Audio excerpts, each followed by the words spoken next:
Video शुरू करने से पहले चैनल को सब्सक्राइब करना न भूलें और हाँ, बेल आइकन भी प्रेस करें।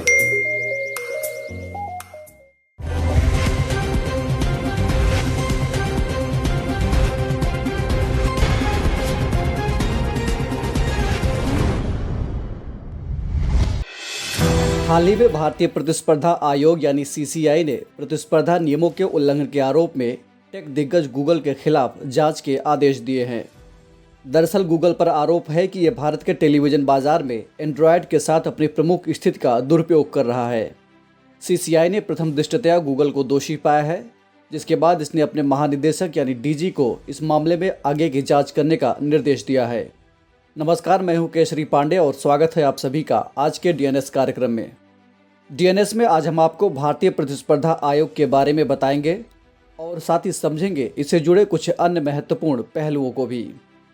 देश के आर्थिक विकास के मद्देनज़र संसद द्वारा 13 जनवरी 2003 को प्रतिस्पर्धा अधिनियम 2002 को लागू किया गया था। इसी कानून के तहत 14 अक्टूबर 2003 से केंद्र सरकार द्वारा भारतीय प्रतिस्पर्धा आयोग यानी सीसीआई की स्थापना की गई। इसके बाद प्रतिस्पर्धा संशोधन अधिनियम 2007 द्वारा इस अधिनियम में संशोधन भी किया गया। 20 मई 2009 को प्रतिस्पर्धा विरोधी समझौते और प्रमुख स्थितियों के दुरुपयोग से संबंधित अधिनियम के प्रावधानों को अधिसूचित किया गया। सीसीआई की संरचना में एक अध्यक्ष समेत 6 सदस्य शामिल होते हैं। इसको लाने का मुख्य उद्देश्य प्रतिस्पर्धा पर प्रतिकूल प्रभाव डालने वाली पद्धतियों को रोकना, बाजार में प्रतिस्पर्धा को बढ़ावा देना और इसे बनाए रखना है। इसके अलावा उपभोक्ताओं के हितों की रक्षा करना और भारतीय बाजार में अन्य प्रतिभागियों द्वारा किए जाने वाले व्यापार की स्वतंत्रता सुनिश्चित करना भी इसके उद्देश्यों में शुमार है। यदि कोई व्यक्ति, कंपनी अथवा उद्यमों का संघ प्रतिस्पर्धा विरोधी समझौते, विलय और अधिग्रहण का दुरुपयोग या प्रतिस्पर्धा में बाधा डालता है अथवा यदि कोई निर्माता, सेवा प्रदाता अपने उत्पाद या सेवा की बिक्री पर अनुचित शर्त लगाता है तो सीसीआई से इसकी शिकायत की जा सकती है।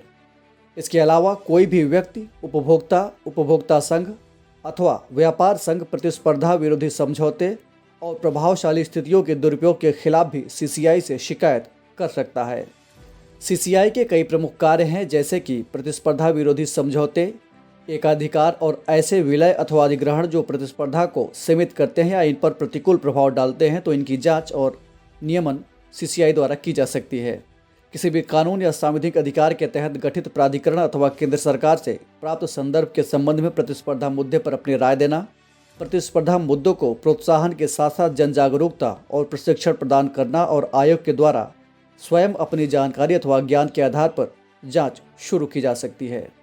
प्रतिस्पर्धा विरोधी समझौते और दुरुपयोग के मामलों में आयोग कई तरह के आदेश भी पारित कर सकता है, जैसे कि प्रतिस्पर्धा विरोधी समझौते की जांच करके प्रभावी अंतरिम राहत प्रदान करना, उद्यम के संबंध में सकल कारोबार का अधिकतम 10% जुर्माना, कार्टेल के संबंध में कार्टेल से प्राप्त लाभ की 3 गुना राशि अथवा उद्यम के सकल कारोबार का 10% जुर्माना, मुआवजा प्रदान करवाना, समझौते में सुधार लाना और यदि कोई उद्यम प्रभावशाली स्थिति का लाभ उठा रहा है तो केंद्र सरकार को इसके विभाजन की संस्तुति करना।